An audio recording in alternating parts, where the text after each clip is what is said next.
com outros destaques aqui em Os Pingos nos Is. O último debate entre os candidatos à Prefeitura de São Paulo ganhou contornos decisivos, não apenas por ser o último antes do primeiro turno, mas também pelo cenário de indefinição apontado pelas últimas pesquisas. Com um tríplice empate, o evento será o último momento de grande exposição dos políticos na campanha eleitoral, já que a propaganda obrigatória no rádio e na TV está chegando ao fim. Bom, vamos repercutir com os nossos comentaristas, também recebendo as pessoas que nos acompanham pelas emissoras de rádio aqui na Jovem Pan. Bom, tem uma outra informação, porque a principal estratégia das equipes é a busca pelo voto dos indecisos, que chegam a representar 45% em alguns levantamentos. Existe ainda a expectativa sobre a postura que será adotada por Pablo Marçal, Ricardo Nunes, Guilherme Boulos, Tabata Amaral e José Luiz da Atena, se serão mais agressivos contra os adversários ou mais pacíficos, focando em seus planos de governo. Você, Cristiano Beraldo, último debate será decisivo, importante. Como aproveitar essa oportunidade, já que, dependendo do que for apresentado, colocado, uma provocação, os candidatos não terão o tempo de televisão no dia seguinte, na propaganda eleitoral, para se manifestar, né? Pois vai ser cada candidato jogando essa última cartada de mídia tradicional. Afinal de contas, os debates são transmitidos pela TV e tem um peso muito grande em razão disso, na TV aberta, e cada um vai jogar uma estratégia diferente, é o que eu antecipo. E acho que tudo pode acontecer, porque hoje há o cálculo do que mais se reflete a favor de cada um. Então, pode ter o candidato que acredite que discutir propostas, mostrar que tem as melhores ideias, a melhor capacidade de executar aqueles projetos na cidade, para o eleitor dele, talvez ele calcule que isso seja o mais importante. Ao mesmo tempo, há candidatos que acham que, para ele, o importante é atacar, descredibilizar o seu oponente ou os seus oponentes. E aí ele vai partir para essa estratégia. E pode ser que tenha candidato que ache que dá um show de lacração, que cometer algum tipo de ato ali para gerar uma punição, uma coisa assim, que é o que vai causar mais efeito no eleitorado que ele está buscando. Então, vai ser muito interessante a gente ver essa combinação de estratégias, que resultado vai ter, Caniato. E eu, sinceramente, acho que, dado todo o histórico dessa campanha em São Paulo, hoje, absolutamente tudo pode acontecer. Pois é, vamos perguntar para aquele que tem mais experiência em debate na televisão? Claro que é ele, Luiz Felipe Dávila. Dávila, conta para a gente. Conta para a gente o que é possível fazer em um debate na televisão. É possível conseguir virar voto, sugerir alguma coisa para aquele eleitor que está indeciso? Enfim, muitos apostam justamente em surpresas, né, nesse último debate na televisão. É verdade, Caniato, mas olha, em debate, ainda mais na reta final, é muito difícil ter uma surpresa. Você precisa ter a tal da bala de prata. Mas não, é muito difícil ter bala de prata nessa altura do campeonato. E qualquer mudança muito arriscada pode atrapalhar mais do que ganhar. Então eu entendo que o último debate é você não dar escorregão, é evitar um escorregão que possa comprometer o voto. Mas já não é mais a hora de causar, de criar uma coisa extraordinária, a não ser que você tenha ali alguma sacada maravilhosa.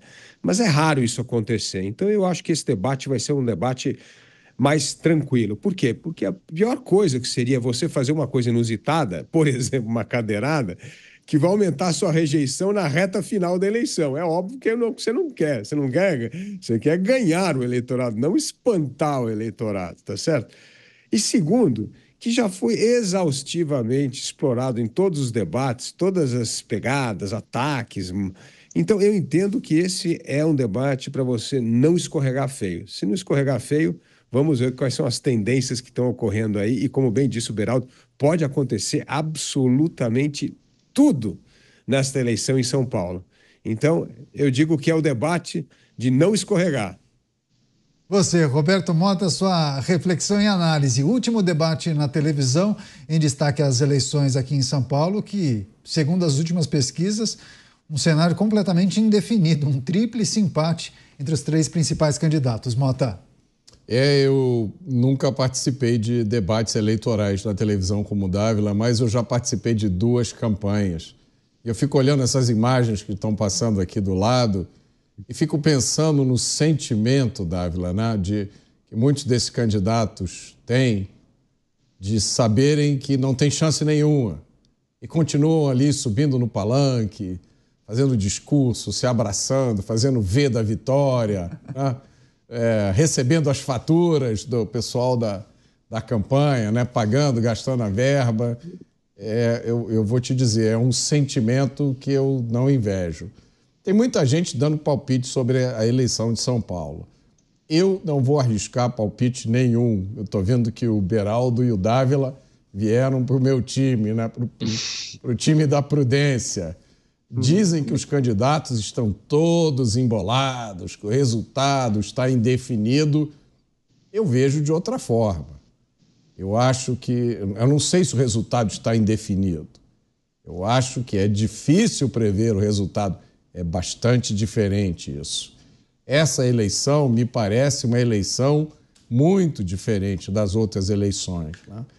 Nem as pesquisas, nem os especialistas, nem os partidos políticos conseguem entender o que está acontecendo.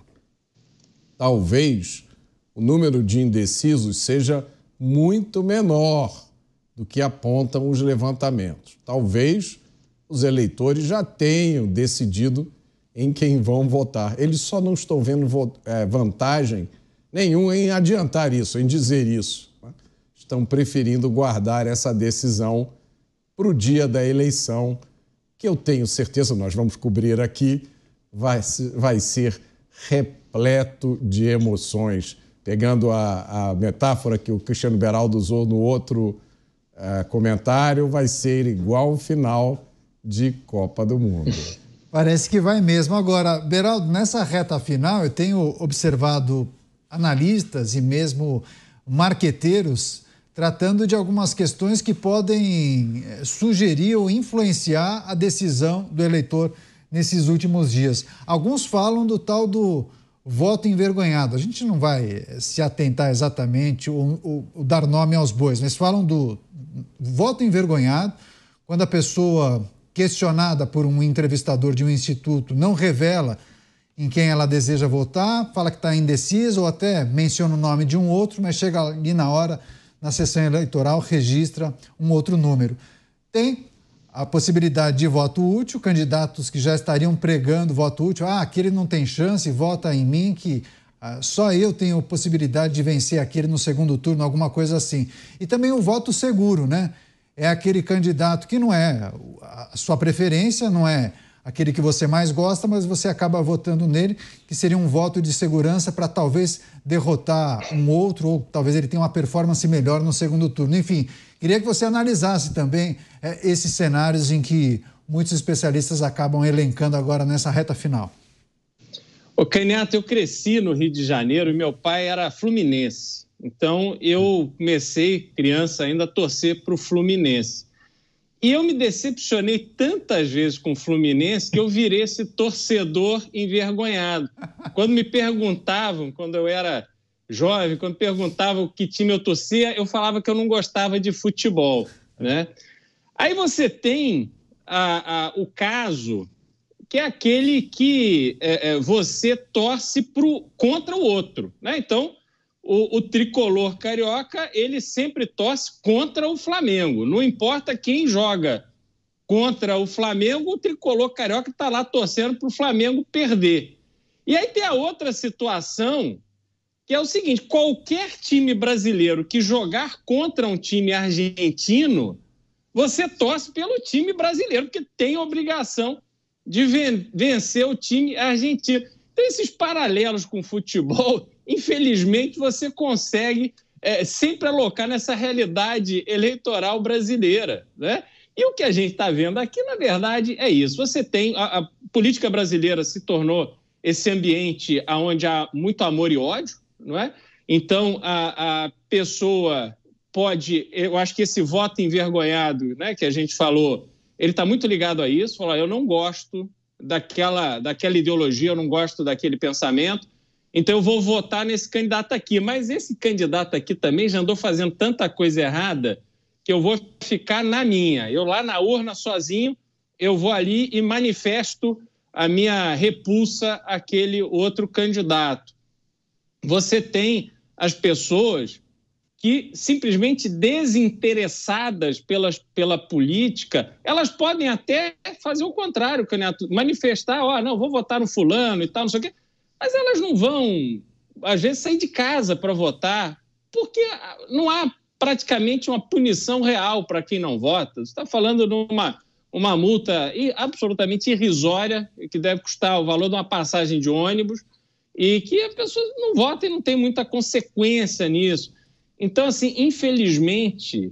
E tem pessoas absolutamente alienadas que, apesar de tudo que se está falando, apesar de toda a repercussão dessa campanha para São Paulo, eu tenho certeza que há muita gente que não está nem aí, que não tem paciência, não está acompanhando, não quer saber dessa história, e que é uma pena, né? A gente sempre torce para que as pessoas possam avaliar, tirar uma conclusão própria, entender na cabeça delas qual é a melhor escolha para gerir a cidade, porque se está falando disso, gestão da cidade, coisas absolutamente corriqueiras do dia a dia que impactam a vida do cidadão, o asfalto, a calçada, a iluminação, a segurança promovida pela Guarda Municipal, a linha de ônibus, são essas coisas, e as pessoas parecem que muitas vezes não fazem essa associação direta e ficam só nesse clima de torcida realmente.